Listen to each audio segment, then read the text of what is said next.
성도들이 받는 은혜라는 말씀의 제목으로 계속해서 말씀을 전해주실 때 많은 은혜 있으시기 바랍니다. 할렐루야. 네, 반갑습니다. 우리는 천지를 지으신 여호와 하나님께 복을 받는 사람입니다. 좀 인사가 길 수는 있습니다만 이 성경 구절로 같이 인사했으면 좋겠습니다. 제가 먼저 인사드리겠습니다. 여러분들은 천지를 지으신 여호와 하나님께 복을 받는 사람들입니다. 옆에 있는 분 보고 형제님은 혹은 자매님은 천지를 지으신 여호와 하나님께 복을 받는 분이십니다. 이렇게 한번 인사하겠습니다. 시작.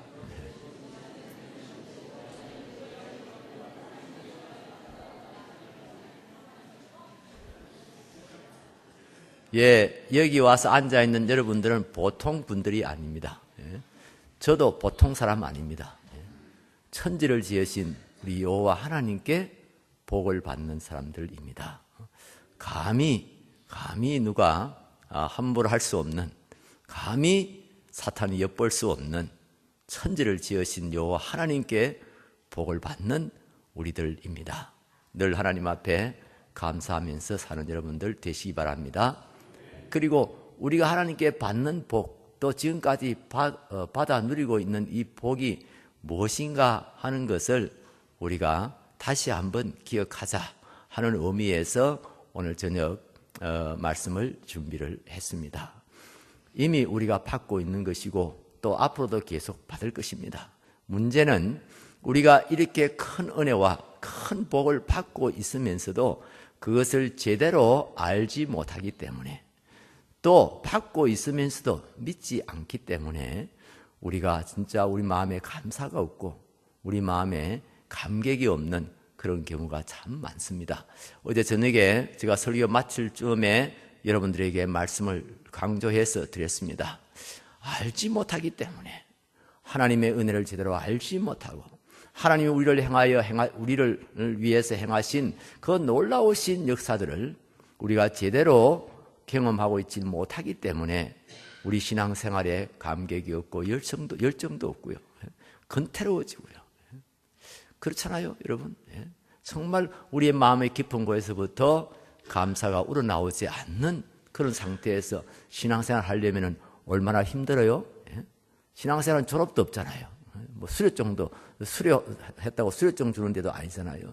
우리가 정말 영원토록 우리가 신앙생활 할 것인데 거기에 정말 감사가 있고 감격이 있고 기쁨이 있어야 되는 것 아닙니까, 여러분? 거기에서부터, 이 감사와 기쁨에서부터 우리가 정말 주님을 섬기고 교회를 섬기고 형제 자매들, 우리 이웃을 섬길 수 있는 힘이 나오는 것 아닙니까, 여러분? 우리가 이 어려운 가운데서도 그것을 돌파하고 이길 수 있는 그런 힘, 이 어디서 나옵니까? 하나님께서 우리에게 주신 그 은혜를 알고 그 은혜를 확신하고 그 은혜를 감사하는 그런 마음에서부터 그런 힘이 솟아나는 것입니다. 신앙생활 할 수 있는 그런 기쁨, 그런 열정이 솟아나게 되는 겁니다. 남을 섬길 수 있는 그런 힘이 솟아나게 되는 것입니다. 어제 저녁에는 제가 우리 하나님께서 그리스도를 통하여 우리에게 행하신 놀라운 복음에 대해서 말씀을 드렸습니다. 이 복음을 어떻게 다 그렇게 쉽게 말씀할 수 있겠습니까만은 가장 요약된 핵심적인 그런 내용만 말씀을 드렸습니다. 그리스도께서 우리를 속량하셨다. 그리스도께서 우리를 속량하셨다. 오늘 저녁에는 이 우리를 속량하신 예수 그리스도를 믿는 사람들이 받는 은혜가 무엇인가 하는 것을 다시 한 번 더 생각해 보려고 하는 것입니다. 이미 잘 아는 말씀입니다. 이미 다 알고 있는 말씀입니다. 그러나 우리가 그냥 피상적으로 알고 있다고 하는 것으로 예사로 넘겨서는 안 됩니다. 이 은혜는 너무나 크고 너무나 풍성하고 너무나 위대한 것이기 때문에 우리가 항상 묵상해야 됩니다. 항상 기억해야 됩니다. 그리고 범사에 감사할 수 있어야 합니다. 항상 감사할 수 있어야 됩니다. 우리가 그 자리까지 나아가야 하는 것입니다. 우리 예수 믿는 사람들이 받는 은혜가 무엇입니까? 우리 예수 그리스도를 구주로 믿는 사람들이 받는 축복이 무엇입니까? 그것을 딱 한마디로 요약해서 말한다면 구원입니다. 구원. 우리는 구원의 은혜를 받는 것입니다. 예수 그리스도를 믿는 사람들, 예수 그리스도의 성량을 믿음으로 받아들이는 사람들, 이런 사람들이 받는 은혜를 한마디로 말하면 구원을 받는 겁니다. 이 구원이 얼마나 놀라운 것인지 모릅니다. 얼마나 위대한 것인지 모릅니다. 얼마나 풍성한 것인지 모릅니다. 그런데 우리 크리스찬들이요, 그냥 구원이라는 말을 함부로 쓰다 보니까요, 이 구원이 얼마나 크고 얼마나 위대하고 얼마나 놀라운 것인가 하는 것을 제대로 알지를 못해요. 이 구원은요, 단순히 우리 개인 구원에 끝나지 않습니다. 이 구원은 우주적인 것입니다. 이것을 다 설명할 수가 없어요. 에베소서를 강의했던 존 스토트라는 목사님이 계십니다. 이분은 대단한 신학자이시면서 동시에 아주 훌륭한 목회자이셨는데요. 그분이 그 에베소서를 강의하면서 그런 말을 했어요. 구원이라고 하는 것은 세 가지 차원이 있다. 하나는 뉴 라이프의 차원이다. 새 생명을 얻는 차원이다. 예수 믿으면 영생을 얻는다. 그 영생은 바로 하나님께서 그리스도를 통하여 우리에게 주시는 생명 아닙니까? 새 생명을 얻는다. 뉴 라이프. 그 다음에 또 다른 하나의 차원이 있는데 그것은 뉴 소사이어티다. 새로운 사회랍니다. 새로운 사회, 새로운 공동체가 이루어지는 것이다. 하나의 개인 구원에 끝나는 것이 아니고 공동체로서 새로운 공동체가 이렇게 생기는 것입니다. 새로운 공동체가 이렇게 이제 이루어지는 것입니다. 하나님께서 우리 인간을 창조하시고 만드신 것이 공동체입니다. 가족 공동체입니다. 사람이 독처하는 것이 좋지 못하다 하시고 배필을 만들어서 둘이 가정을 이루도록 해주셨습니다. 그렇습니다. 하나님은 성삼위 하나님이십니다. 하나님 자신이 공동체로 존재하시는 분이십니다. 여기는 좀 신학적인 설명이 필요합니다만은 이제 그냥 쉽게 갖다 붙이면 그렇게 말할 수 있습니다. 하나님은 완전한 공동체를 이루시고 계신 분들입니다. 세 분인데 한 분이고 한 분인데 세 분으로 이렇게 존재하시는 분입니다. 그 하나님께서 우리 인간을 창조하실 때도 공동체로 창조하신 겁니다. 한 사람 한 사람이 인격을 가진 존재로 창조하셨지만은 또한 함께 더불어 살아갈 수 있는, 그럼으로써 생명의 풍성함을 누릴 수 있는 그런 존재로 하나님께서 우리 인간을 지으셨습니다. 그런데 인간이 범죄함으로 타락했고요. 타락함으로써 생명을 잃게 되었고요. 그리고 공동체가 깨진 것이죠. 그것이 여실히 드러나잖아요. 본문을 읽어보면, 성경을 읽어보면 여실하게 우리한테 이렇게 나타나고 있잖아요. 아담이 하나님께서 하와를 지으셔서 데리고 오셨을 때 아담이 뭐라고 고백했죠? 내 뼈 중에 뼈요 살 중에 살이다. 아주 리얼한 그런 사랑의 고백을 했습니다. 당신의 뼈는 내 뼈고 당신의 살도 내 살이고 우리는 살과 뼈가 다 같다, 그런 이야기죠. 그래서 골육지친이라는 참 유대인들만 성경에만 나오는 그런 말이 생겼습니다. 우리는 골육지친이다. 그랬는데 범죄하고 난 후에는 어떻게 됐나요? 이 사람들이 범죄하고 난 후에는 어디 가서 숨었지요? 나무 어디 감목 속에 들어가 숨었지요? 하나님께서 찾아오셔가지고 너희 어디 있느냐 이러시고 아담에게 왜 내가 먹지 말라고 한 나무의 실과를 네가 먹었느냐 이렇게 했을 때 아담이 뭐라고 이야기합니까? 얼마 전에만 해도 내 뼈 중에 뼈요 살 중에 살이다 이렇게 고백하던 사람이 나중에 뭐라고 고백하나요? 하나님이 주셔서 나와 함께 하게 한 여자, 그가 내게 주므로 내가 먹었나이다. 그걸 조금 리얼하게 번역하면 이렇습니다. 하나님께서 뭐 이상한 여자를 한테 하나 줘가지고 그 여자가 이거 과일을 따와가지고 내가 먹으라 해서 그래서 나는 먹었을 뿐입니다. 뭐 이런 식으로 대답을 한 거죠. 얼마나 다릅니까? 벌써 부부관계 깨지고 있죠. 자기 모든 책임을 다 아내에게 들러 씌우지요. 그래서 남편이란 말이 나왔답니다, 여러분. 농담이고요. 남자들이 분리하면은요, 그냥 남편이 되어버리는 거예요. 자기 편이 안 돼주고 그냥 남편이 되어버리는 거예요. 공동체가 깨지는 겁니다. 한 대만 더 내려가면은 형제 간에 살인이 일어납니다. 죄는요, 이렇게 개인의 생명을 앗아갈 뿐 아니라 또한 공동체를 깨뜨린다는 말이에요. 그래서 하나님께서 예수 그리스도를 통해서 우리를 구원하셨다고 하는 것은 우리에게 새 생명을 주셨을 뿐 아니라 우리로 하여금 공동체가 회복되게 해주셨다. 가정이 회복되어지고 이 사회가 회복되어지고 그래서 서로 갈등하고 서로 싸우고 서로 물고 먹는 그런 사회가 이제는 서로를 도와주고 서로를 섬기는 그런 사회로 변화되어지는 거죠. 교회가 이게 구원받은 성도들의 공동체 아닙니까? 그 다음에 또 한 가지 차원이 있는데 그 우주적인 차원입니다. 뉴 킹덤의 차원입니다. 새로운 왕국입니다. 완전한 하나님의 나라, 온 우주적인 그 요한계시록에 보면은 나라와 백성과 방언과 족속들이 다 모여서 하나님을 찬양하는 큰 물소리 같은 소리로 하나님을 찬양하고 경배하는 그런 장면이 나오죠. 완성된 하나님의 나라입니다. 그러니까 구원이라고 하는 것이 단순히 개인적인 차원에서 끝나는 것이 아니고 이 구원은 뉴 라이프, 뉴 소사이어티, 뉴 킹덤 아주 우주적인 내용을 포함하고 있다. 그렇기 때문에 오늘 저녁에 제가 이것을 여러분들에게 다 말씀을 드릴 수가 없어요. 그래서 개인적인 차원에서 뉴 라이프의 차원에서 우리가 새 생명을 얻게 된 이 은혜에 대해서 제가 그것도 가장 중심적인 내용 한 3가지만 말씀을 드리려고 하는 것입니다. 목사님들이 설교할 때 옛날에 전통적인 설교는 주로 3대지입니다. 3대지. 첫째는, 둘째는, 셋째는 왜 3대지를 한지 아십니까? 넷째는 이렇게 나가면 그 다음에 잊어버리기 때문에 사람들이 잘 기억하도록 하기 위해서 첫째, 둘째, 셋째까지는 되게 사람들이 기억을 하기 때문에 그렇게 합니다. 저도 마찬가지입니다. 제가 여러 가지로 구원을 설명할 수 있지만은 이 구원의 은혜를 설명할 수 있지만은 여러분들이 잘 기억하시도록 하기 위해서 그리고 이거 항상 기억하고 항상 하나님께 감사하도록 하기 위해서 중요한 것 개인 구원의 차원에서 3가지만 여러분들에게 오늘 소개하면서 함께 은혜를 나누고자 하는 것입니다. 구원받는다. 나는 구원받았다 했을 때 그 첫 번째 내용이 무엇입니까? 그것은 죄 용서함을 받았다고 하는 것입니다. 죄 사함을 받았다 하는 것입니다.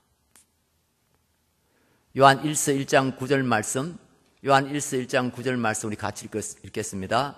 만일 우리가 우리 죄를 자백하면 그는 미쁘시고 의로우사 우리 죄를 사하시며 우리를 모든 불의에서 깨끗하게 하실 것이요. 하나님의 놀라우신 약속의 말씀입니다. 만일 우리가 우리 죄를 자백하면 그는 미쁘시고 의로우셔서 우리 죄를 사하시며 우리를 모든 불의에서 깨끗하게 하실 것이요. 과거에 그렇게 하셨을 뿐 아니라 지금도 이 약속의 말씀은 유효합니다. 앞으로도 유효합니다.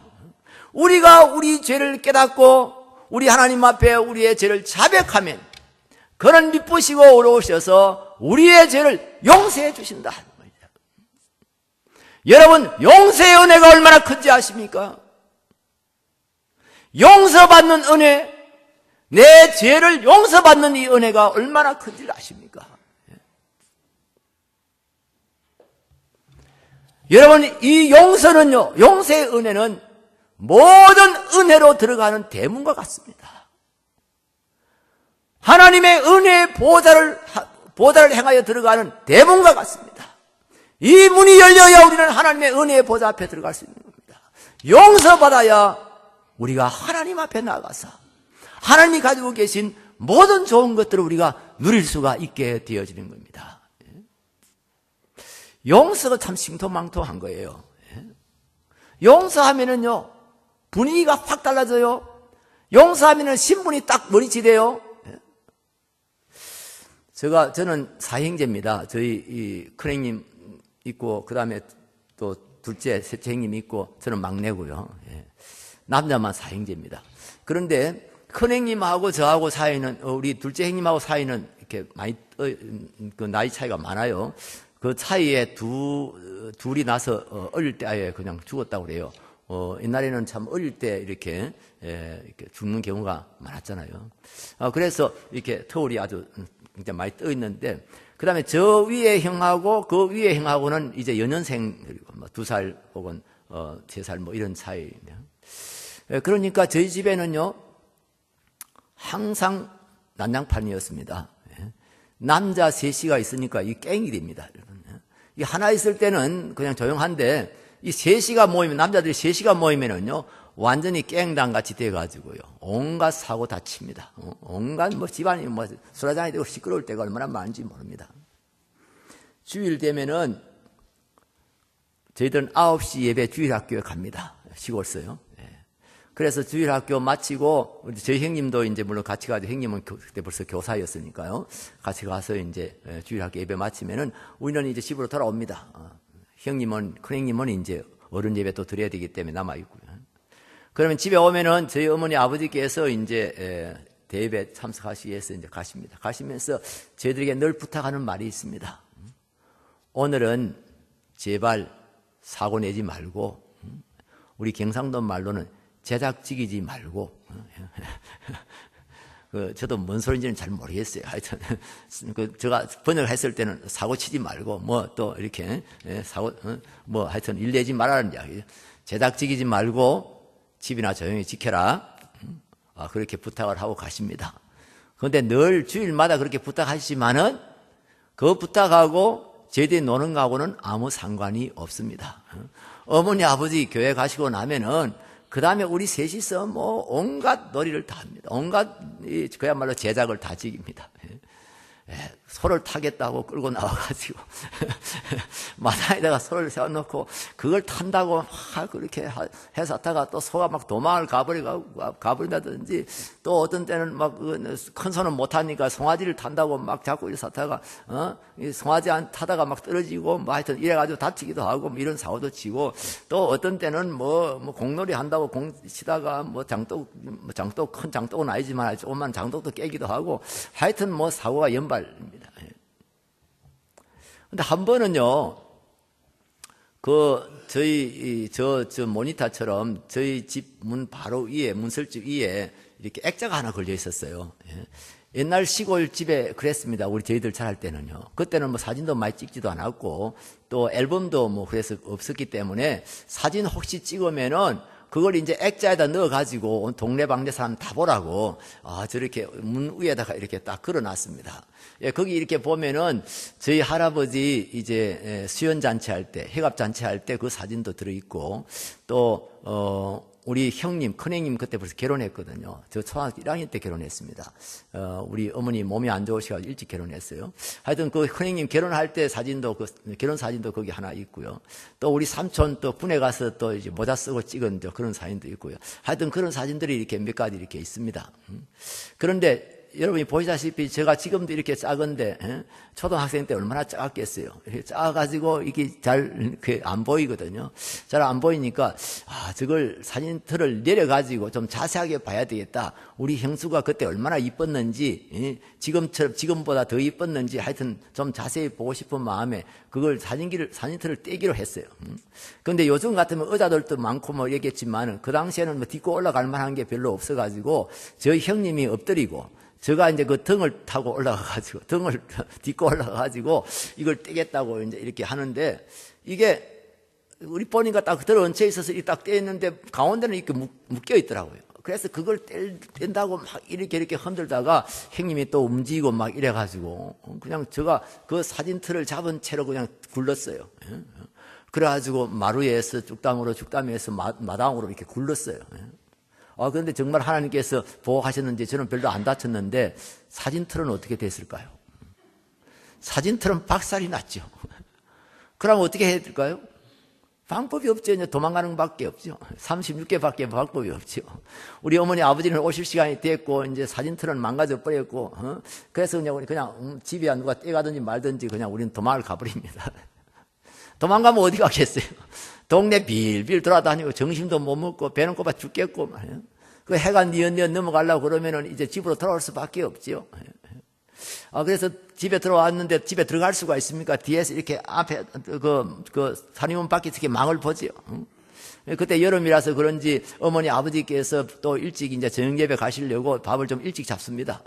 셋이서 큰형님하고 셋이서 앉아서 이제 밥을 잡수는데 막 쌈을 싸가지고 막 이렇게 잡수고 하는 거 보면은 막 그야말로 얼마나 배가 고팠더니 막 침이 사가닥질을 하고 막 그러다가 이제 형님이 저를 밀어버립니다. 먼저 들어가라고 저보고. 밀어버리면 제가 이제 그냥 몇 걸음 튀어나갔다가 다시 또 돌아와서 또 형을 들어가라고 밀고, 우리 밀으라 닥치라 하고 있습니다, 밖에서. 저희 아버지께서 다 알고 계십니다. 이놈들이 지금 밖에 와가지고 감히 겁이 나서 들어오지는 못하고 밀으라 닥치라 하고 있구나 알고 계십니다. 그런데 아버지께서 이제 거의 밥을 이제 다 잡수고 난 뒤에는 그렇게 말씀하십니다. 야, 이놈들아, 들어와서 밥 먹어라. 오늘은 내가 주일이라서 용서해준다. 다음에는 그러면 내가 절대 용서 안 한다. 늘 주일마다 하시는 말씀입니다. 그런데 우리는 그 말씀이 떨어지기가 무섭게, 오늘은 주일이라서 용서해준다 하는 그 말이 떨어지기가 무섭게 와 하고 달려 들어가가지고 그냥 허겁지겁 밥을 먹습니다. 밥 다 먹고 나면 손이 하얘져요. 그리고 이제 저녁에 이제 또 세 분이서 이제 저녁 예배 가시면서 저녁에 그냥 일찍 자라. 또 사고 치지 말고 일찍 자라. 그래서 이제 말씀대로 일찍 잔다고 또 이제 전부 들어누워 가지고 이제 그때는 이제 이불 하나 펴 가지고 이제 셋이서 같이 잤거든요. 그러면은 이제 들어누워 가지고 서로 이불 많이 뜯겠다고 막 잡아 당기고 막 이래 사다가 그러다 또 호청을 찍고 그러면은 이제 네 때문에 찢었다 내 때문에 찢었다 이래 가지고 또 셋이서 또 싸웁니다. 그래 가지고 막 베개를 던지고 이래 가지고 베개를 또 터주고 뭐 이러다가 이제 어머니 아버지 오실 때쯤 되면은 이제 뭐 형님을 한 놈이 했으면 미안하지만 하여튼 한 놈은 저쪽에 한 놈은 이쪽에 그래 잠을 잡니다. 예.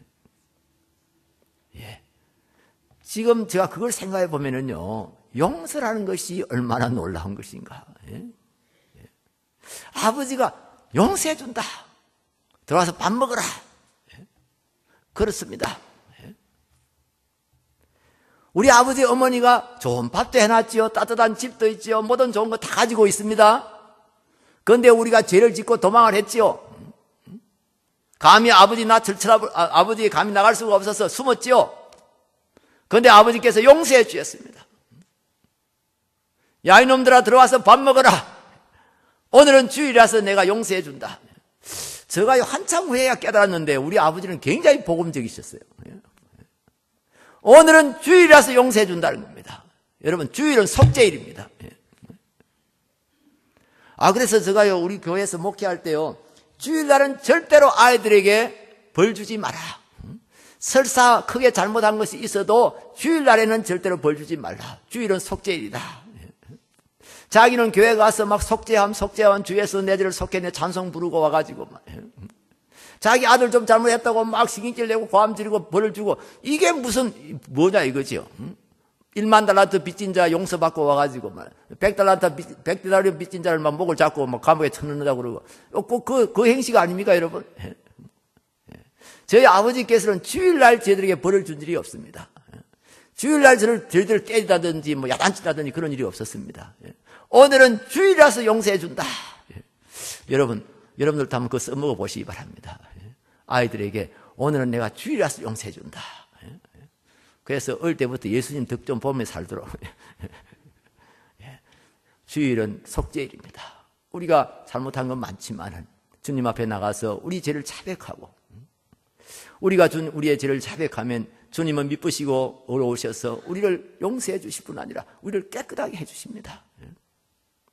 여러분, 용서받은 사람이라야 하나님의 은혜의 보좌 앞으로 나갈 수가 있습니다. 용서를 받는 순간에 우리는 새로운 삶을 시작할 수가 있습니다. 여러분, 우리가 새날이다, 새달이다, 새해다 하는 말을 쓰지요. 그런데 여러분 한번 생각해 보십시오. 내일 아침을 새날이라고 할 수가 있습니까? 내나 떴던 해가 다시 뜨고 지구의 공정과 자전에 의해서 날짜가 바뀌는 것밖에, 물리적으로 바뀌는 것밖에 무슨 차이가 있나요? 그게 무슨 새롭다는 의미가 있나요?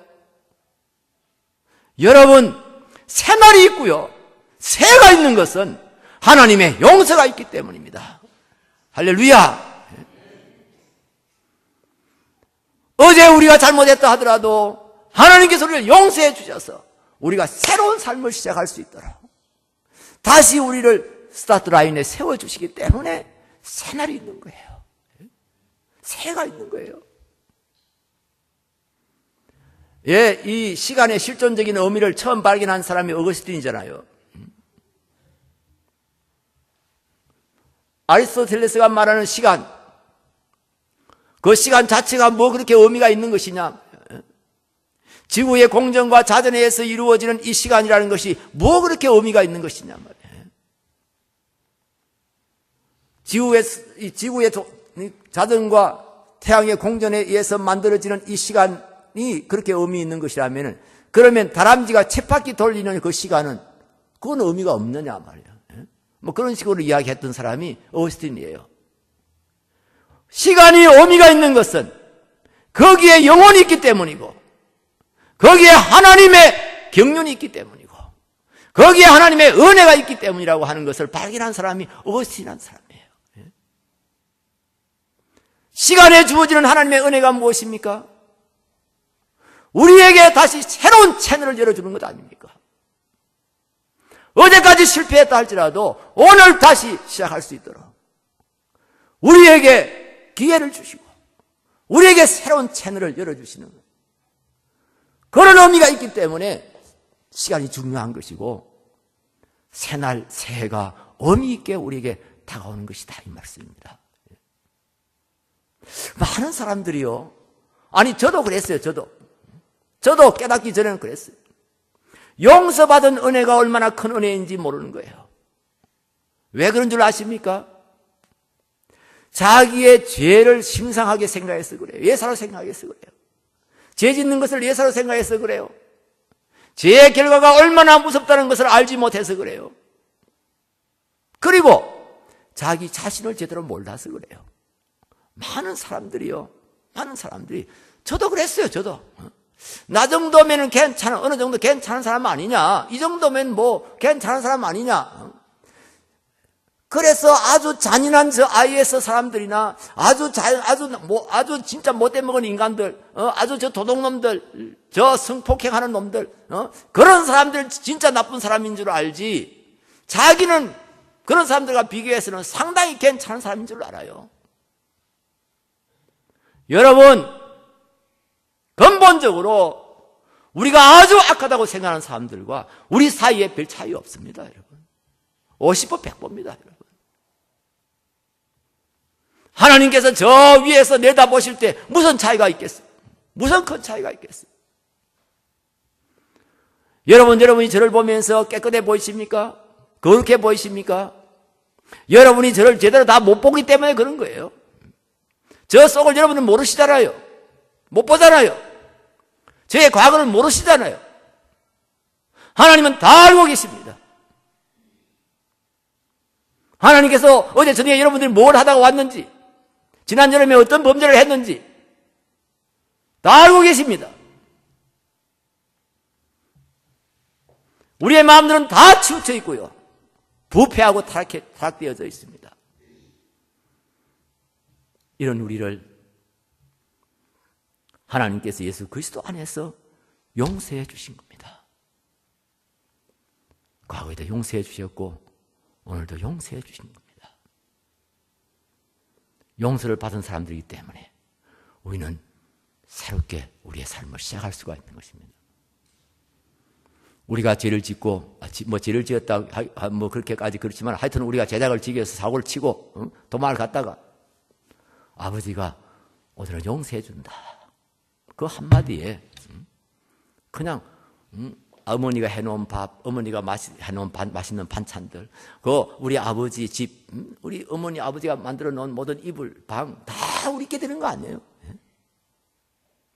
용서의 순간.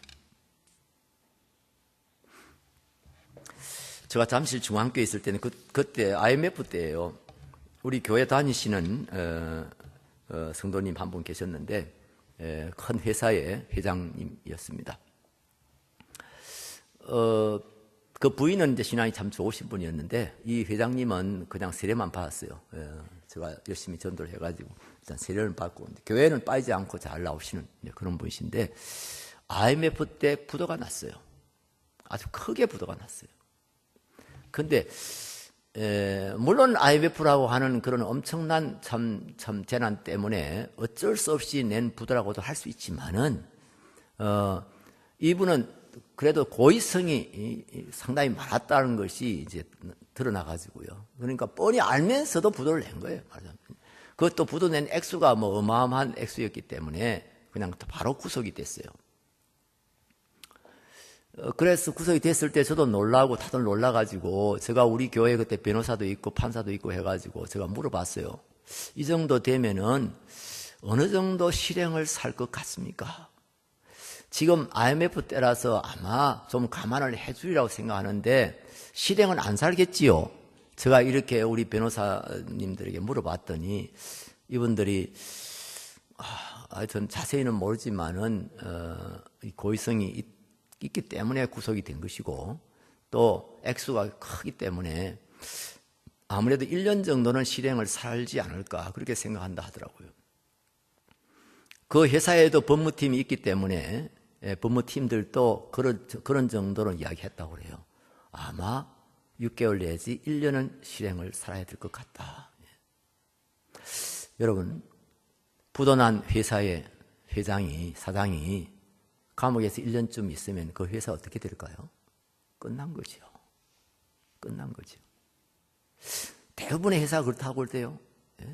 회장이 이렇게 잡혀 들어가면은요. 그 다음엔 중간 임원들은요. 자기 살 궁리만 한다 하더라고요.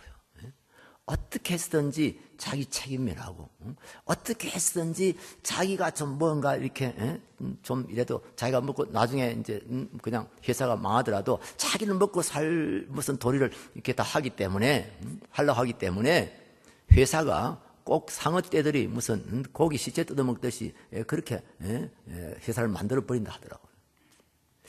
그러니까 1년 동안 감옥에 있으면 이제 끝나는 거예요, 회사가. 회사만 끝납니까? 인생도 끝나는 거죠. 회사가 망하면 이제 뭐 자기도 이제 끝나는 거죠. 그 부인이 울면서 이제는 유학하고 있는 애들도 이제 도로 데려와야 되겠다. 뭐 유학 공부 어떻게 시키냐? 부도가 나버리고 이제 모든 것 다 집이고 뭐이고 다 이제 다 뭡니까? 다 그냥 가져가는 거잖아요. 어우 참 저도 마음이 답답하고 안타깝더라고요. 그런데 한 2달 지나고 난 후에 제가 새벽 기도를 마치고 서재에 올라와서 이렇게 책을 보고 있는데 전화가 왔어요. 그 회장님 전화예요. 목사님, 울먹울먹 하면서 목사님, 제가 오늘 아침에 석방이 됐습니다. 목사님 오셔서 한번 기도해 주시면 감사하겠습니다. 제가 그 말 듣고 얼마나 감사한지, 얼마나 기쁜지요. 제가 차를 몰고 달려갔습니다. 그 집이 분당인데요. 여러분, 분당은 천당 밑에 분당이라고 그러잖아요. 아주 살기 좋은, 그때만 해도 아주 살기 좋은 곳입니다. 그리고 아주 좋은 집에 이렇게 사셨어요. 제가 차를 몰고 이제 갔는데, 자기는 이제 의왕구치소에서 오고 저는 이제 잠시에서 가고 했는데 우연히 이제 그 파킹랏에서 만났어요. 그래서 제가 참 손을 잡으면서 참 선생님 수고 많이 고생 많이 하셨지요. 이러는데 자기는 말을 못하고 눈물 뚝뚝뚝 흘리시는 거예요. 그 눈물이 우리 손을 잡았는데 우리 손에 눈물이 뚝뚝뚝 흐르는 거예요. 그리고 집에 들어가 가지고 이제 제가 예배를 드렸습니다. 하나님께 감사하고 또 간절히 기도하고. 근데 이분이 얼마나 우는지요. 이 점잖은 분이 보통 그냥 눈물이 나서 그냥 이게 뭐 이렇게 좀 손수건을 닦고 마는 게 아니고요. 벅차오르는 울음 있잖아요. 막 이런 거 있잖아요. 이걸 억제를 못 해가지고 막 하면서 그렇게 우시더라고요. 저는 마지막 그 재판할 때, 공판할 때는 제가 가보지를 못했습니다. 그런데 그 마지막 공판에 참석했던 우리 장로님들 말씀을 들으니까 판사가 그랬대요. 일단 판결문을 읽고 난 후에 덧붙여서 자기가 판사가 그러더래요. 사장님, 정말 우리나라가 이렇게 엄청난 재앙을 당해가지고 정말 참 알게 모르게 이렇게 엄청난 다 부도를 내고 사고가 나고 어려움을 당하고 하는데 제가 그것을 감안해서 사장님을 석방합니다. 나가서서 회사를 꼭 살리시기 바랍니다. 회사의 직원이 몇 명입니까? 거기에 달려있는 가족들이 얼마입니까? 꼭 나가셔서 회사 다시 살리시기 바랍니다. 그래서 제가 사장님을 석방하는 겁니다. 그렇게 덧붙였다는 거예요. 그러니까 이 회장님이 그 젊은 판사가 자기한테 내가 석방할 테니까 나가서 회사 살리라고 하는 그것이 너무너무 고마웠던 거예요. 너무너무 감사했던 거예요. 내가 이제 내 인생 끝난 줄 알았는데, 이제 회사 다 끝난 줄 알았는데 자기를 살려준 거예요. 그래서 그게 그렇게 고마워가지고 그렇게 흐느끼면서 우신 거예요. 제가 예배를 마치고 돌아오면서요, 저 마음에 자꾸 그러는 거예요. 하나님께서 저한테 그러시는 거예요. 정주채, 너 나한테 용서 많이 받았지? 너 한 번, 두 번 용서 받은 거 아니지? 너 감사해서 울어본 적 있어? 저 마음에 그런 음성이 들리는 거예요. 너 감사해서, 너 용서받은 것 때문에 감사해서 울어본 적이 있어? 제가 다시 여러분들에게 말씀드립니다만, 제가 죄가 없겠습니까? 여러분들 보기에 근사하게 보일지 모르지만은, 앞에서 큰 소리 치고 있으니까, 목사님은 무슨 죄가 있겠냐, 이렇게 생각할지 모르지만은, 하나님은 다 아십니다. 하나님은 우리의 심장과 폐부를 살피시는 분이십니다. 제가 하나님이라면은 정주채 참을 수 없었을 거예요. 이렇게 속에는 온갖 드는 것이 있고, 그러면서 사람들 앞에 거짓되게 위선하고 외식하고, 우리 예수님께서 가장 미워하시고 가장 싫어하시는 죄가 외식이잖아요.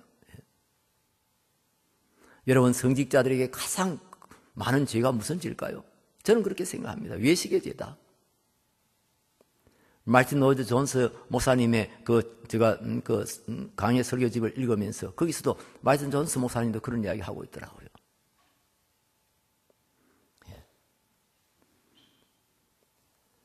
진짜 죄는 저 누더기를 입은 거린들에게서가 아니라 성의를 입은, 가운을 입은 그런 성직자들에게서 찾을 수 있다고. 진짜 죄는 저 누더기를 입고 그냥 방탕하는 사람들에게서가 아니라 거룩한 옷을, 가운을 입은 그런 사람들에게서 발견된다고. 하나님이 다 아시면서도 용서해 주시고 기다려 주시고 어제 저녁 말씀대로 봐주시고.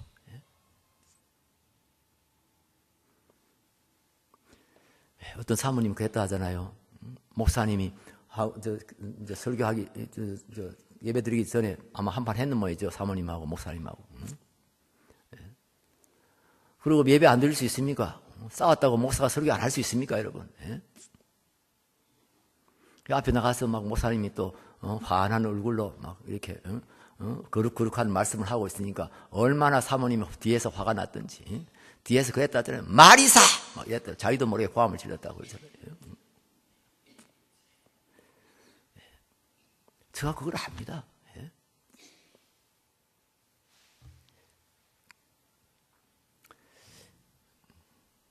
제가 그때 정말 이 찬송가를 부르면서요, 찬송가 부르는 그 마음이 달라졌습니다. 그때부터 찬송가를 부르다 보니까요, 그 찬송가 속에 이 속죄에 대한 내용들이 참 많더라고요. 용서받은 것에 대한 그런 감사의 찬송이 참 의외로 많다는 것을 제가 발견했어요. 우리가 대표적으로 많은 부르는 찬송이 내 영혼이 은총 입어 아닙니까? 내 영혼이 은총 입어 중한 죄짐 벗고 보니 슬픔 많은 이 세상도 천국으로 화하도다. 할렐루야 찬양하세. 내 모든 죄 사함 받고 주 예수와 동행하니 그 어디나 하늘나라. 우리 같이 한번 불러볼까요? 내 영혼이 은총 입어 중한 죄짐 벗고 보니 슬픔 많은 이 세상도 천국으로 화하도다.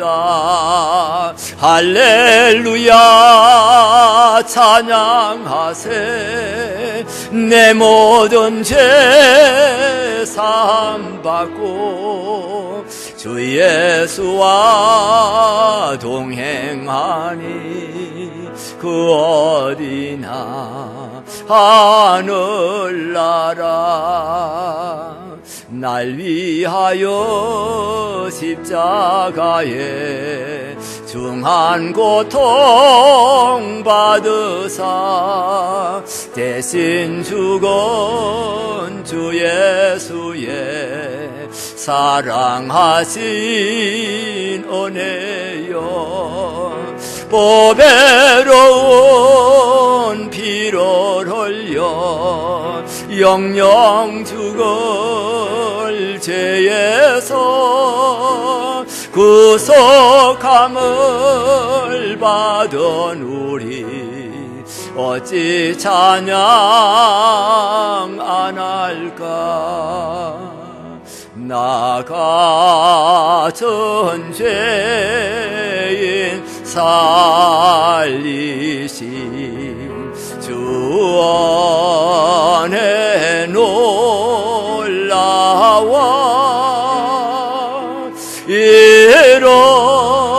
잃었던 생명 찾았고 광명을 얻었네. 우리 신앙의 선배들은요, 이 속죄함의 은혜, 용서받은 은혜를 감격적으로 하나님 앞에 감사하면서 찬양했습니다.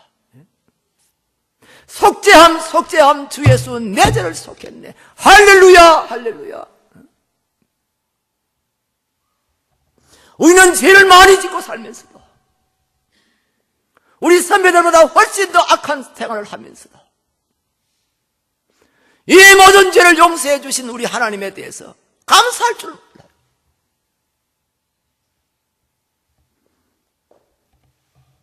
그러니까 한국교회가 이렇게 타락하는 것 아닙니까? 끊임없이 추락하는 것 아닙니까? 용서받은 은혜를 용서받은 은혜를 알고, 이 은혜가 얼마나 큰지를 알고, 이것을 감사하는 사람이 어떻게 끊임없이 타락하겠어요? 어떻게 끊임없이 죄를 짓겠어요? 용서받은 은혜를 모르기 때문에, 이 은혜가 얼마나 큰지를 제대로 알지 못하기 때문에 마음에 감사도 없고 감격도 없고요. 그러니까 사람이 변화가 안 되는 거예요. 변화가 안 돼요. 진정으로 그것을 깨달은 사람들이 저는 변화되는 모습을 들어봤습니다. 잠실 중앙교회 있을 때 이야기입니다. 여기 우리나라 한국은행 본점에서 무슨 부장을 하시던 분이십니다. 서울대학을 나오신 분이시고, 서울대학 경제학과를 나오신 분이시고요. 그 부장까지 되신 분이에요. 이분이 이제 우리 장로님이 전도를 해가지고 교회 나오기 시작을 했어요. 교회를 이렇게 열심히 잘 나오시고, 교회 나온 지 얼마 안 돼서 이분이 참 은혜를 받은 것 같아요. 받아가지고, 이분은 말끝마다 벌레만도 못한 이 죄인이 말끔하다 그래요. 그 처음에는 그때 우리가 벌레만도 뭐 그런 찬송 있잖아요. 그런 가스펠 있잖아요. 그 가사를 듣고 아마 그냥 쓰는 말인가 저는 그렇게 생각을 했는데, 이분이 저한테 무슨 편지를 가끔씩 보내요. 이렇게 자기가 신앙생활 한 그것에 대한 하여튼 말을 잘 안 하고 제가 시간이 없으니까 저를 만날 시간이 없어서 그런지 몰라도 편지를 이렇게 간단하게 써서 보낼 때가 많은데, 보면 맨날 뒤에다가 벌레만도 못한 누구가. 여러분, 서울대까지 나오시고요, 한국은행에서 부장까지 되신 분이 그렇게 소위 개차반처럼 살았겠어요? 여러분, 개차반 아세요? 이 경상도 말인데요, 개밥이란 뜻입니다.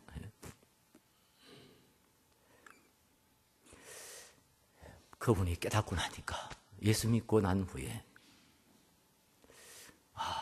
내가 죄인이었구나. 내가 진짜 벌레만도 못한 인간이었구나. 그걸 깨달은 거예요. 그러니까 사람이 변하는 거예요. 사람이 달라지는 거예요.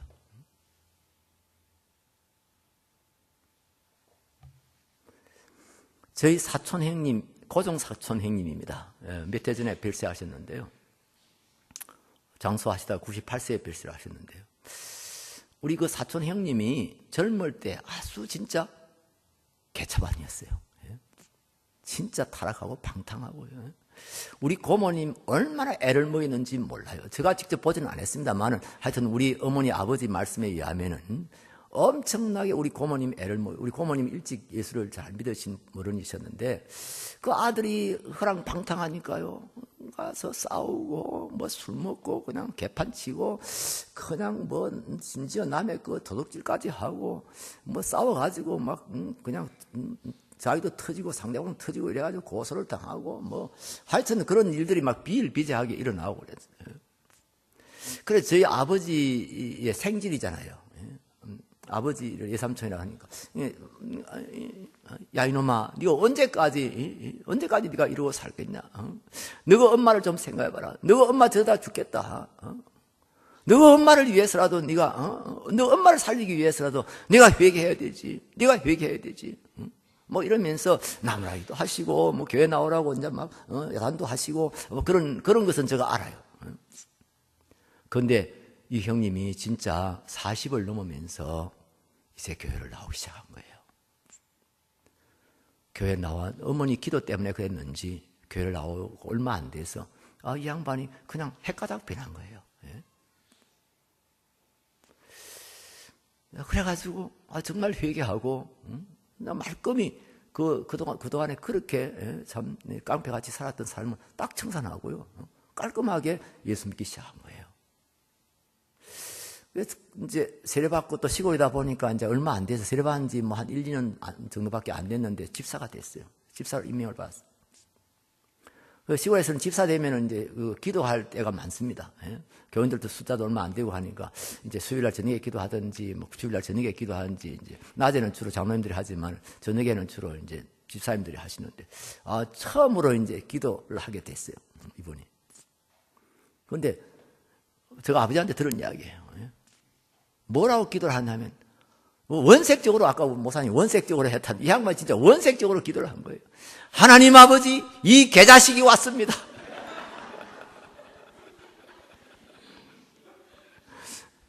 저는 똥통에서 기어 나와가지고 다시 또 똥통으로 떨어질 그런 벌레만도 못한 인간입니다. 이러면서 아주 원색적으로 이렇게 기도를 하는 바람에 교인들이 웃지도 못하고 울지도 못하고.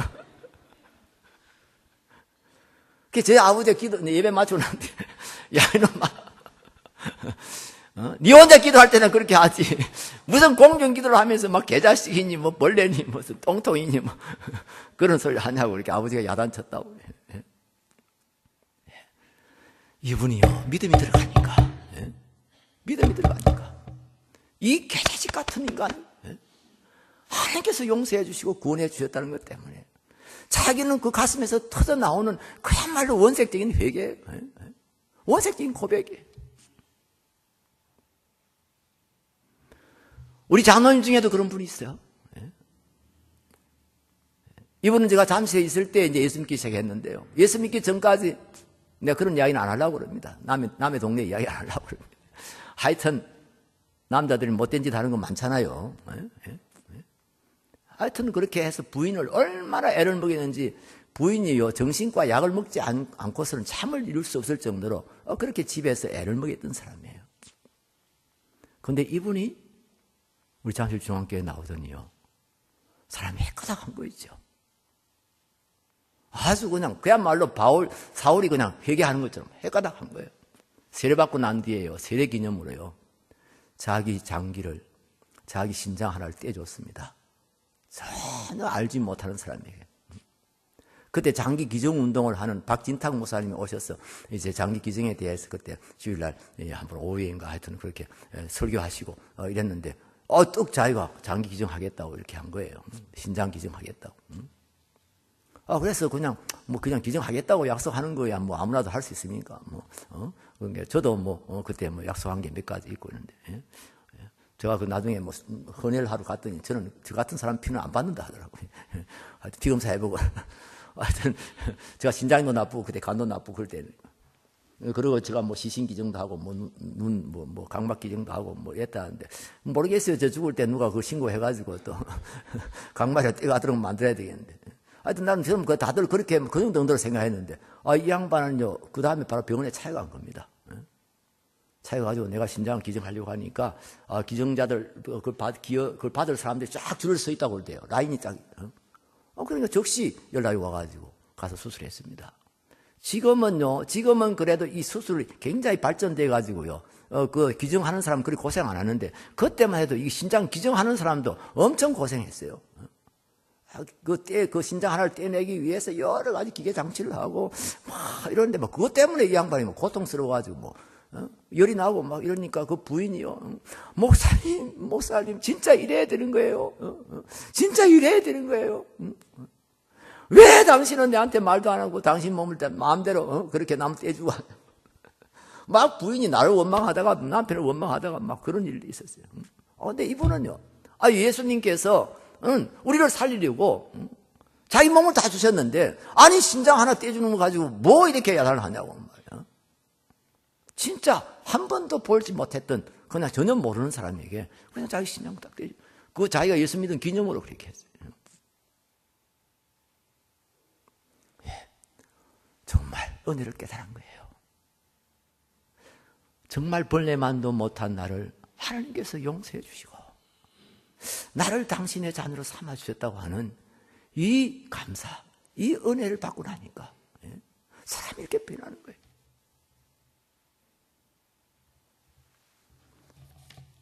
그렇다고 제가 여러분들 보고 개판 치고 오라는 이야기 아닙니다. 우리는 그러기 전에, 그렇게 빠지기 전에 하나님께서 불러주시고, 또 그동안의 우리 잘못을 용서해 주시고, 지금도 우리를 씻겨주시고 깨끗하게 하시는 그 하나님, 마음의 깊은 곳에서 정말 하나님 앞에 감사드리시고, 정말 감사하는 그런 삶을 살아갈 수 있게 되길 바랍니다. 여러분, 신앙생활은 감사생활이에요. 우리 기독교는 은혜 종교예요. 우리는 율법주의 종교가 아니에요. 우리는 금욕주의 종교 아니에요. 우리는 막 수도를 하고 막 금욕을 하고 그런 종교 아니에요. 그래야 구원받는 종교가 아니에요. 하나님이 은혜로 우리를 찾아오셨고요, 그의 은혜 가운데서 독생자를 이 땅에 보내주셨고요, 우리 예수님께서는 우리를 사랑하셔서 자기의 몸을 내어주셨고요, 우리에게 요구하는 것은 믿음이에요. 우리 하나님의 사랑을 알고 그것을 믿음으로 받아들이는 거예요. 하나님의 은혜를 알고 그냥 받아들이는 거예요. 그래서 우리가 받은 은혜를 알고 이 은혜를 내가 무엇으로 보답할까 하는 그런 심성으로 살아가는 것이 신앙생활이에요. 시편 기자가 그랬잖아요. 내게 주신 모든 은혜를 내가 무엇으로 보답할꼬? 내가 구원의 잔을 들고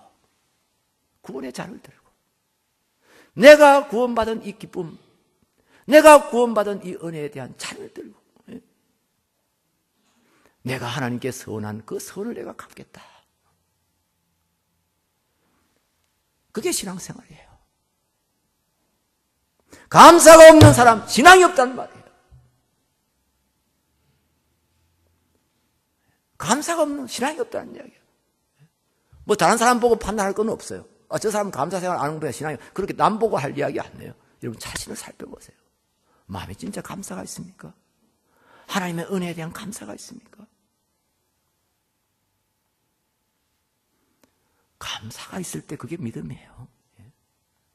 왜냐하면 기독교가 감사 종교고 은혜 종교이기 때문에 그래요. 그 가장 기본적인 감사가 바로 속죄함의 감사예요. 용서받은 감사예요. 두 번째로요, 내가 구원받았다 하는 것은 따라하시기 바랍니다. 거듭나서 하나님의 자녀가 되었다. 그것입니다. 구원받았다 하는 것은 내가 거듭나서 하나님의 자녀가 되었다는 겁니다. 요한복음 1장 12절 13절 말씀, 요한복음 1장 12절 13절 같이 읽겠습니다. 영접하는 자 곧 그 이름을 믿는 자들에게는 하나님의 자녀가 되는 권세를 주셨으니 이는 혈통으로나 육정으로나 사람의 뜻으로 나지 아니하고 오직 하나님께로부터 난 자들이니라. 보세요. 영접하는 자 곧 그 이름을 믿는 자들에게는 하나님의 자녀가 되는 권세를 주셨다. 이것은 구약을 배경으로 하고 있습니다. 법적으로 너는 하나님의 자녀가 됐다. 입양이 됐다. 어답션 됐다. 이 말이에요. 입양이 하나님의 자녀로서의 법적인 이제 그런 지위를 갖게 됐다 하는 이야기예요. 그러나 그것으로 끝나지 않습니다. 법적으로 우리가 지위가 회복될 뿐 아니라 실제적으로 그렇게 됐다는 것이 이제 신학적 배경에 사는 말씀이 13절 말씀이에요. 이는 혈통으로나 육정으로나 사람의 뜻으로 나지 아니하고 오직 하나님께로부터 난 자들이다. 하나님께로부터 났다 이 말이에요. 옛날 우리 말에 아버지 날 낳으시고 어머니 날 기르신다는 말이 있었어요. 어머니가 잉태하고 어머니가 낳았는데 아버지가 날 낳았다. 그리고 어머니는 날 길렀다. 뭐 그런 식으로 이야기하는데 그런 뜻이에요. 여기 하나님께로부터 났다 하는 말이 우리 하나님께로부터 우리가 다시 하나님께로부터 났으니까 우리는 하나님의 자녀입니다. 소가 새끼를 낳으면 뭐라고 그러죠? 뭐 아는 거라도 이야기 한번 해보세요. 뭐라고 그러죠? 송아지라고 그러죠. 개가 새끼를 낳으면요 강아지라고 그러죠. 어떤 사람은 엉결결에 개새끼 이런 사람도 있는데 하나님이 이 좀 표현이 좀 이상한데요. 하나님이 새끼를 낳으면요 하나님의 자녀지요. 제가 군에 있을 때요, 제가 군정이었는데, 우리 한신 장군이라는 분이 그 당시에 1군 사령관이었습니다. 1군이라 하면 이게 최전방 전체 부대를 관할하는 그런 사령부예요. 이제 대당이었단 말이에요. 근데 이분이 그 당시 크리스찬이 아니었으면서도 정군 신자 운동을 일으킨 사람이에요. 왜 정군 신자 운동을 일으키냐 하면 북한 인민군들은 소위 주체 사상, 오직 김일성 사상으로 꽉 차 있는 사람이에요. 제가 북한에 몇 번 갔습니다만은 북한에 가면 제일 많이 볼 수 있는 그런 이제 구호가 뭐냐면은 우리는 수뇌부를 위한 총폭탄이 되자. 우리는 총폭탄이 돼서 수뇌부를 수호하자. 뭐 이런 거 많아요. 다시 말하면 김정일, 김정은 뭐 이런 사람들 수뇌부라고 그러죠. 이 수뇌부를 우리 몸을 폭탄으로, 우리 몸을 총알로 삼아가지고 총폭탄이 돼서 수호하자. 뭐 이럴 정도로 아주 이 친구들은 똘똘 뭉쳐 있는데 우리 남한 우리 군인들은 좀 헬렐레하단 말이에요. 이 뭐 사실 정신 상태가 좀 오락가락하고 또 특별히 막 그 당시에만 데모가 많았잖아요. 아주 학생들 막 군대 달 무렵에 막 엄청 대학에서 데모를 많이 하고 뭐 이러니까 이런 군 정신 가지고서는 도저히 저 북한하고 싸워가지고는 이게 우리가 승리할 그런 가능성이 별로 없단 말이에요. 막 이런 생각을 하게 되는 것 같아요. 위기의식을 느껴가지고 우리 군 정신 무장, 이 정신 전력을 강화시켜야 되겠는데 이걸 어떻게 해야 되겠다 하면 자기 나름대로 연구를 하다가 기독교화 해야 되겠다. 정말 신자화 이러면은 물론 불교 신자도 들어가고 뭐 천주교 신자 들어가고 다 하지만은 이 불교는 아무래도 이 군대 정신하고는 뭐가 안 맞는 것 같아요. 이렇게 뭐 산소에 깊이 들어가가지고 머리 깎고 그냥 머리 깎는 건 좀 비쌀지 모르지만 하여튼 이렇게 목닥이나 퉁퉁 두드리고 이래가지고는 이게 안 될 것 같아요. 기독교는 보니까 찬송가에도 막 군대 찬송도 있고 막 이런 것도 있고 한 거 보면 기독교인으로 이 군인들을 기독교인으로 만들어야 되겠다. 이 자기가 생각을 해가지고요. 목사님들을 다 소집을 한 거예요. 목사님들을 일군 사령부로 다 소집을 해가지고 이제 목사님들 모아놓고 자기가 이제 연설을 한 거죠. 정군 신자 운동에 대한 연설을 하는데 군인들은 본래 연설 잘 못하잖아요. 그런데도 이분은 아주 그냥 목사님들이 그냥 딱 듣자마자 그게 귀에 못이 딱 박히도록 딱 가슴에 딱 새겨 피를 딱 꽂히도록 그런 말을 했어요. 그 말이 무슨 말이냐면 목사님 여러분, 옛날에는 강원도에서 호랑이 새끼가 나왔습니다. 그러나 지금은 호랑이들이 다 어디로 갔는지 한 마리도 이제 없습니다. 앞으로는 이 강원도에서 하나님 새끼들이 나오도록 합시다. 갔다 와가지고 우리 군목이 갔다 오셔가지고 세상에 이거 한신 장군이 이런 말을 했다고 말이에요. 하나님 이 강원도 꼴짝이 부대가 얼마나 많습니까? 군 부대가 거기 군 부대에 수많은 우리 장정들이 있는데 이것들을 다 하나님 새끼로 만들자 이거예요. 하나님 자식들로 만들자. 그래도 목사님들이 막 힘이 나가지고 그때부터 막 군 선교 막 얼마나 열심히 하게 됐는지 모릅니다. 그렇습니다. 하나님께서 우리를 낳으셨어. 하나님께서 성령으로 역사하셨어. 예수 그리스도를 잉태케 하시고 이 땅에 나게 하신 것처럼 우리에게 성령으로 역사하셔서 우리에게 당신의 생명의 씨를 심으시고 우리를 거듭나게 하셔서 당신의 자녀로 삼아주셨다 이 말이에요. 여러분 좀 실감이 납니까? 이 하나님이 나를 거듭나게 하셔서 자녀 삼으셨다 하는 것에 대해서 사람들이 실감을 못해요. 저도 사실 실감이 잘 안 나요. 솔직히 저 실감이 잘 안 나요. 내가 하나님의 자녀다. 여러분 하나님은 어떤 분이세요? 하나님은 천지만물의 창조자 아니십니까? 하나님은 이 천지만물의 주관자 아니십니까? 주인 아니십니까? 이 모든 것을 다 소유하시고 계신 분 아니십니까? 전지전능하신 분 아니십니까? 우리는 그의 자녀다 이 말이에요. 만일 이것에 대한 믿음이 정말 깨닫을 만큼만 있어도요 우리의 삶의 태도가 달라질 거예요. 완전히 달라질 거예요. 이 세상의 부귀영화를 얼마든지 상대화시킬 수 있을 거예요. 하나님께서 이 모든 것의 창조주이시고 모든 것의 주인이신데 말이에요. 내가 그 아들인데 말이에요. 우리 서울에 있는 목사님들 15가정이 미국에 순방을 간 일이 있었습니다. 저는 같이 간 건 아니고요.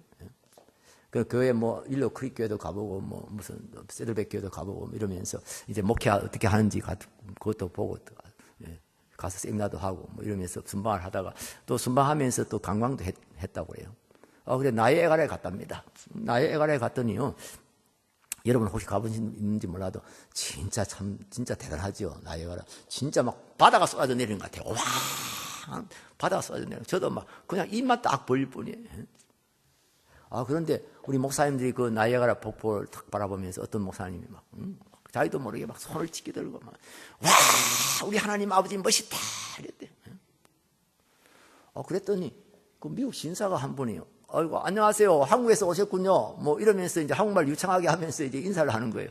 목사님들이 다 놀래가지고 아이고 안녕하십니까 어떻게 이렇게 한국말 잘하십니까 뭐 알고 보니까 이분이 여기 용산 부대에서 10년 동안 채플린을 한 사람, 이 군목을 하신 분이에요. 그러니까 한국말 유창하게 잘하시는 분이에요.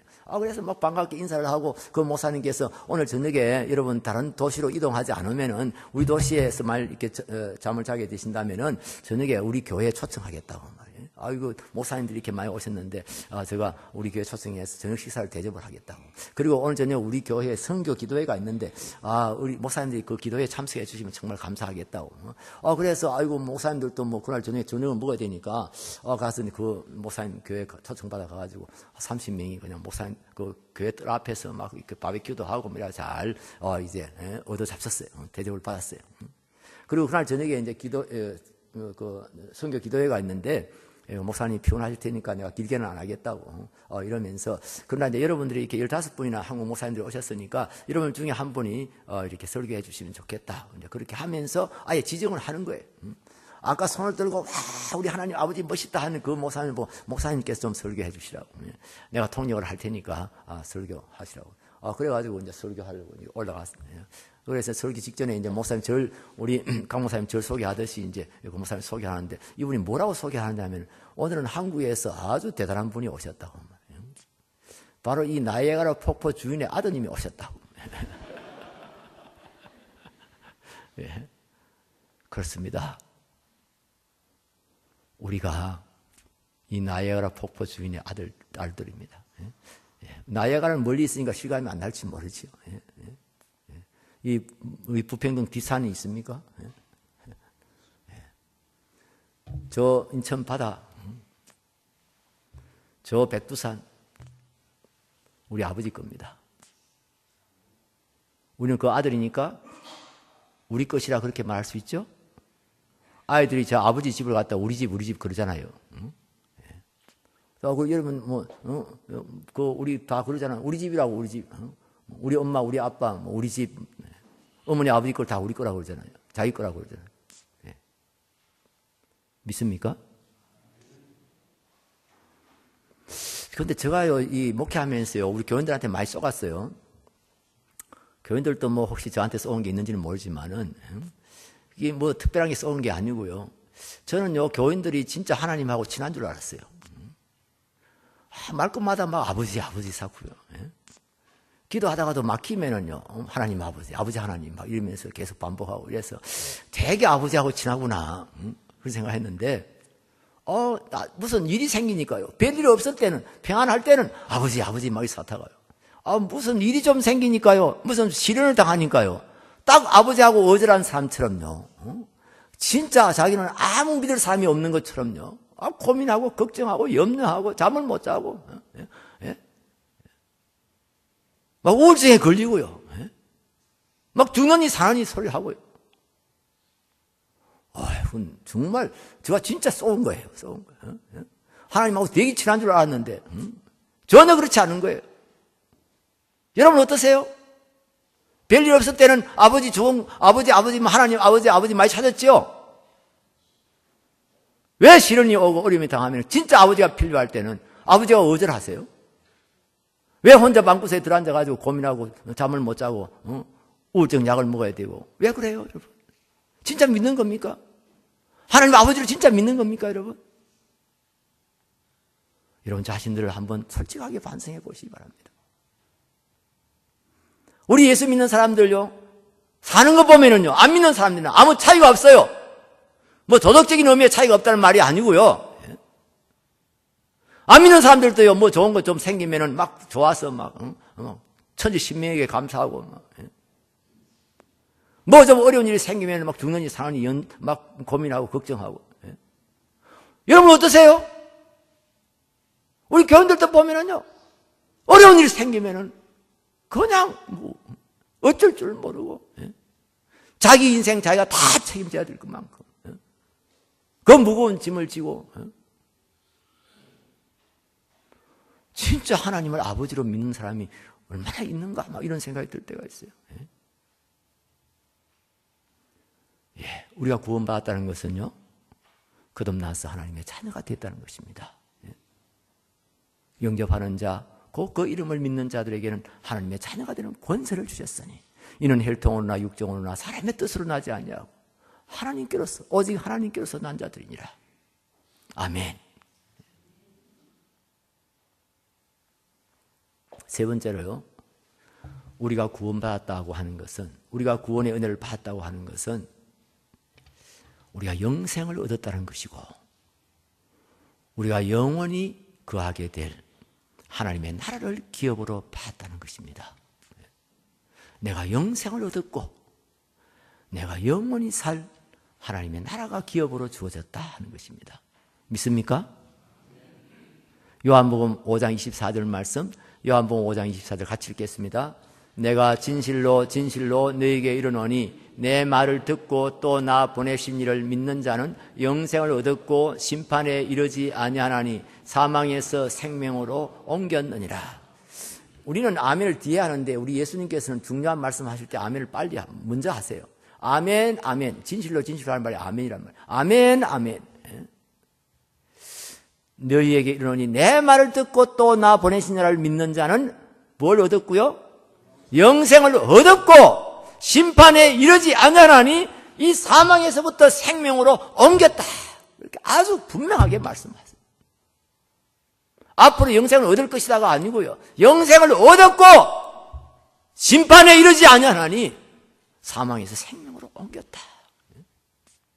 그리고 요한복음 14장 1절로 3절 말씀, 요한복음 14장 1절로 3절 말씀 같이 읽습니다. 너희는 마음에 근심하지 말라. 하나님을 믿으니 또 나를 믿으라. 내 아버지 집에 거할 곳이 많도다. 그렇지 않으면 너희에게 일렀으리라. 내가 너희를 위하여 거처를 예배하러 가노니 가서 너희를 위하여 거처를 예배하면 내가 다시 와서 너희를 내게로 영접하여 나 있는 곳에 너희도 있게 하리라. 아멘. 아멘. 우리가 장례식 때 가장 많이 듣는 말씀 중에 하나지요. 너희는 마음에 근심하지 말아라. 하나님을 믿으니 또 나를 믿으라. 내 아버지 집에는 거할 곳이 많다. 내가 너희를 위해서 거처를 예비하러 간다. 가서 거처가 예비되면은 내가 다시 와서 너희를 내게로 영접하여 나 있는 곳에 너희도 있게 하겠다. 우리 예수님께서 확실하게 우리에게 약속해 주신 말씀입니다. 여러분, 우리에게는 이미 영생이 있습니다. 하나님의 나라가 이미 주어졌습니다. 우리가 이 세상 떠나면은 하나님 나라에 들어가게 됩니다. 아버지 집에 들어가게 됩니다. 할렐루야. 이 내세관에 가장 분명한 종교가 기독교입니다. 그리고 이 내세관에 대해서 가장 많이 말씀하신 분이 예수님이십니다. 하나님의 나라, 지옥에 대해서 예수님께서 가장 많이 말씀하셨어요. 어떤 신학자들은 하나님의 나라를 믿지 않아요. 천국을 믿지 않고 지옥도 믿지 않는 사람들이 있어요. 특별히 그 여호와 증인 같은 사람들, 지옥을 믿지 않죠. 예. 그런데 지옥을 안 믿으려면 예수님을 안 믿어야 돼요. 왜냐하면 예수님께서 지옥에 대해서 천국에 대해서 가장 많이 말씀하셨으니까요. 믿으려면 다 믿어야 돼요. 안 믿으려면 다 안 믿어야 되죠. 왜 예수님을 믿는다 하면서도 예수님 말씀은 안 믿으려고 그래요. 예수님께서 가장 천국과 지옥에 대해서 가장 많이 말씀하셨어요. 제가 말씀드릴 시간이 없습니다만 불교요, 이 내세관이 아주 희미합니다. 분명치 않습니다. 그들은 윤회설을 가지고 있어요. 사람이 죽으면 윤회에 들어간다. 빙글빙글 자꾸 돈다. 그래서 이 세상 살 때 아주 착하고 또 좋은 득선을 많이 하면은 다음 때 태어날 때는 아주 좋은 사람으로 더 계급이 높은 그런 사람으로 태어나고, 이 세상에 살면서 아주 나쁜 사람으로 악하게 살면은 개가 될 수도 있고 버러지가 돼서 태어날 수도 있고, 그게 윤회설이에요. 윤회설. 그래서 불교인들이 이 버러지 한 마리도 이렇게 밟아 죽이는 이런 것들을 아주 조심하잖아요. 그런데 그 참 생명을 아껴서 그런다 좋은 점이 있기도 하지만은, 그러나 본래 뜻은 그렇습니다. 본래 의미는요, 그 버러지가 자기 할아버지 될 수 있어요. 이미 죽어 돌아가신 자기 어머니일 수도 있다 이 말이에요. 그렇기 때문에 그거 겁내는 거예요. 그런데 이 윤회에서부터 해탈하는 것이 결국은 열반에 들어간다고 그러는 거예요. 윤회에서부터 해탈하면 돌을 많이 닦아서 이제 자꾸 계급이 올라가다가 이제 불안만이 되고, 그 불안만에서 또 이제 덕을 쌓으면은 나중에는 이제 해탈한다는 거죠. 그 해탈되는 것이 열반에 들어간다고 그들 이야기합니다. 그래서 그 열반이라는 말을 우리가 알 필요가 있는데요. 열반이라는 말이 그 니르바나라는 말에서 왔습니다. 그 힌두어의 니르바나라는 말, 그걸 좀 빨리 하면 열반이 되잖아요. 니르바나 하다 보니까 열반 돼가지고 열자는 기쁠 열자죠. 그리고 반자는 월드라는 뜻입니다. 세상이라는 뜻입니다. 아주 기쁜 세상, 기쁜 그런 월드라는 뜻입니다. 그래서 그걸 이제 극락이라고 그렇게 번역을 한 거죠. 그런데 본래 여러분 본래 니르바나의 뜻이 뭔지 아십니까? 이게 nothing입니다. nothing. 무예요. 무. 즉 그 뜻입니다. 이 힌두교의 그 전신이 우파니샤드 철학인데요. 우파니샤드 철학이 세계 최고의 철학이라고 합니다. 그런데 이 철학이 발견한 것이 무를 발견한 거예요. nothing을 발견한 거예요. 여러분 이건 콜럼버스가 신대륙을 발견한 것보다 더 위대한 발견이라고 그렇게 말해요. 신대륙 있는 걸 발견했잖아요. 누가 나중에 발견해 누가 다 발견할 거란 말이에요. 없는 걸 발견해요. 아무것도 없는 뭔가 nothing을 발견한 거예요. nothing에 들어간다는 겁니다. 그래서 유명한 스님들이 돌아가시면 입적하셨다, 입멸하셨다 그렇게 얘기합니다. 즉 정막 강산할 때 쓰는 말이죠. 멸, 그야말로 nothing이란 뜻이죠. 입멸하셨다, 입적하셨다. 제로에 들어간다는 거예요. 아무 무념 무상의 세계, 어떤 생각도 또 어떤 모양도 아무것도 없는 그런 세계로 들어간다. 그게 이제 니르바나의 사상이에요. 열반이라는 거예요. 제가요, 오래됐습니다만은, 그, 월간 조선에 한때 그 성직자들에 대한 그런, 인터뷰 기사가 나왔어요. 쭉 시리즈로 나왔어요. 우리 조영교 목사님도 나온 걸 내가 기억하고, 돌아가신 김수환 추기경도 나왔고요. 그런데 스님들도 몇 분 이렇게 나왔고 하는데, 그 중에 한 분 스님인데, 이 스님의, 갑자기 제가 안경을 안 가져왔더니 스님의 이름이 안 보이네. 해암 스님, 해암 스님이라는 분이 있었는데 이분이 100세 됐을 때 이청이라고 하는 불교 소설가를 보내가지고 인터뷰를 하게 했어요. 인터뷰한 그 기사가 그때 한 30페이지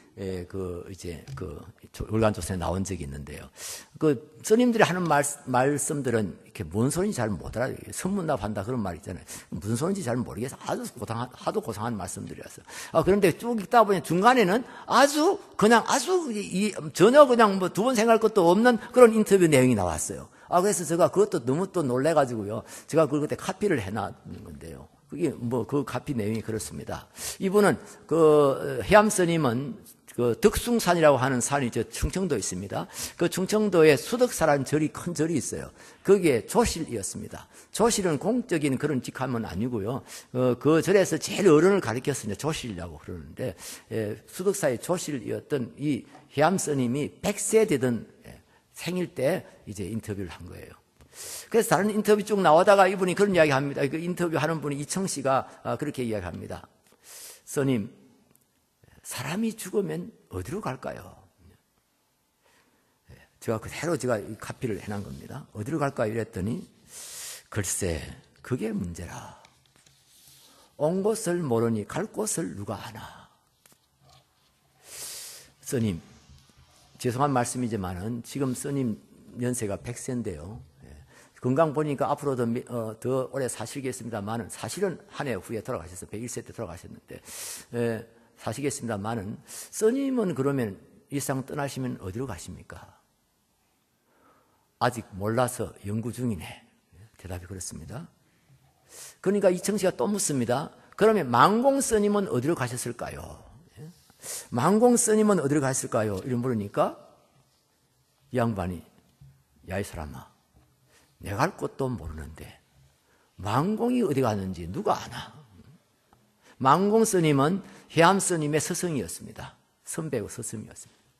나갈 곳도 모르는데 망공이 어디 갔는지, 저는 그래 순간적으로 이거 치매인가 보다. 저는 순간적으로 그랬어요. 그런데 치매라고 할 수 없는 것은 딱 이어서 열반송이 나옵니다. 그렇게 말하고 난 후에 열반송을 얻습니다. 열반송을 우리 말로 말하면, 우리 기독교식으로 말하면 천국 소망 찬송 같은 겁니다. 스님들이 이 세상을 떠날 때가 가까워졌을 때 마지막 남기는 그런 노래가 열반송입니다. 다시 말하면 열반에 들어가는 그런 노래라고 할 수 있는데, 그 내용이 이렇게 되어 있습니다. 사불지거처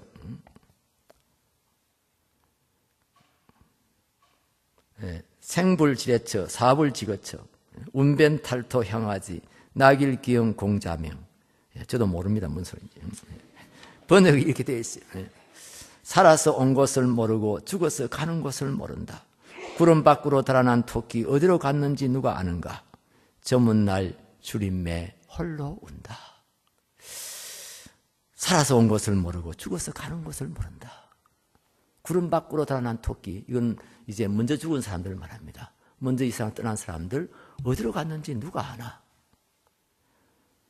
저문날, 날이 저물었습니다. 자기가 100세가 됐으니까 이제 날이 인생이 저물었단 말이죠.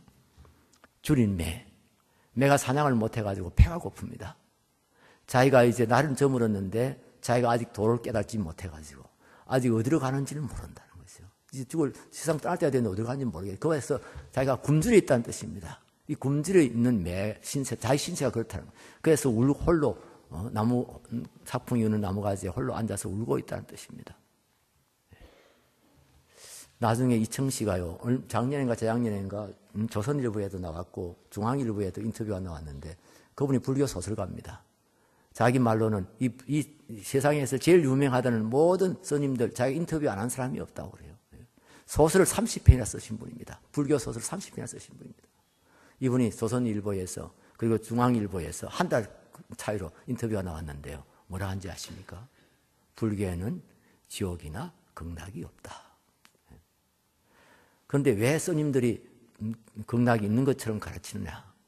그것은 사람들로 하여금 적선을 하면서 착하게 살라고 갖다 덧붙인 거다. 실제로는 없다. 인터뷰하는 분이 이렇게 말해도 불교에서 아무 말 없습니까? 아니요. 스님들은 나를 때려 죽인다고 그럽니다. 그런데 멀쩡하게 살아 계시네요. 그래서 내가 때려 죽인다는 사람들이 있었어. 내가 전화를 해가지고 내가 용인에 삽니다. 내가 용인 몇 번지에 이게 살고 있으니까 몽둥이 가져와서 나 좀 때려 죽여달라. 나도 이 허무한 세상 더 살고 싶지 않다. 그런 식으로 해도 그렇게 말했는데도 아무도 자기를 안 찾아왔다. 뭐 이런 식의 인터뷰가 나왔더라고요. 우리 기독교는 아주 분명합니다. 내가 너희를 위하여 거처를 예비하러 간다. 가서 거처가 예비되면 내가 다시 와서 너희를 내게로 인도하여 나 있는 곳에 너희도 있게 하겠다. 아주 분명하게. 다윗은 벌써 구약시대예요. 예수님이 이런 말씀을 하기도 전에요.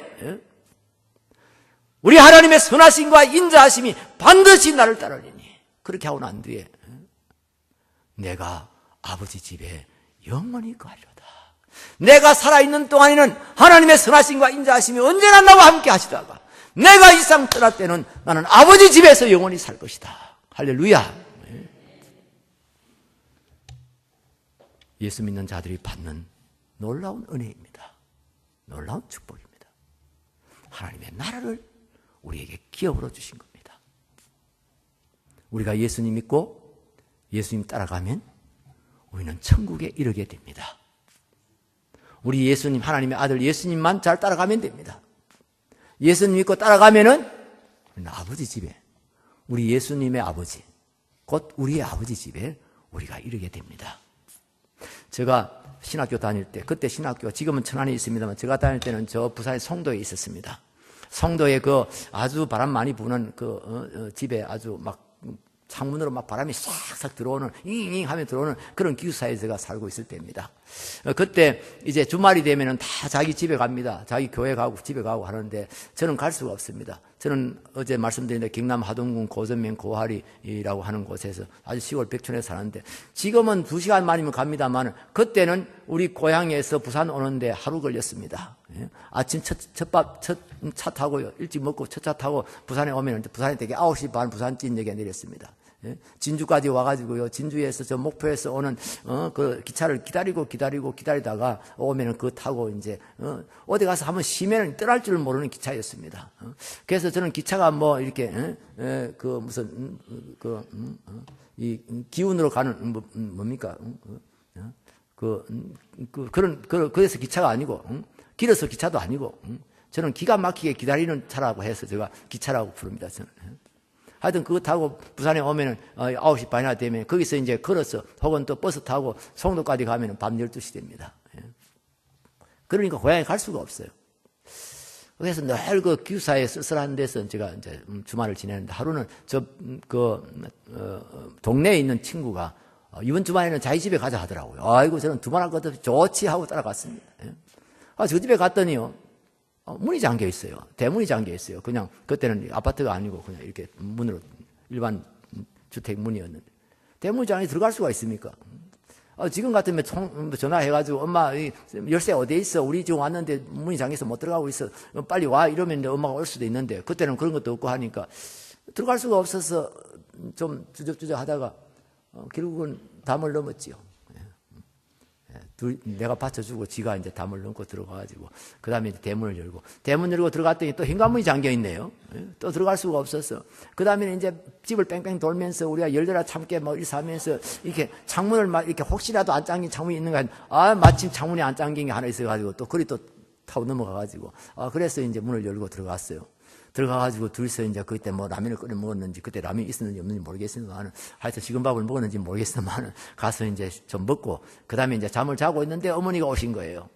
아이고 얘들아 어떻게 이렇게 왔냐 이곳에 왔냐 어떻게 들어왔냐 내가 너희들 빨리 갔다 온다는 게 네가 그래도 올 때가 다 돼서 빨리 갔다 온다는 게 내가 늦어가지고 우리 담을 넘어왔지. 그랬는데요.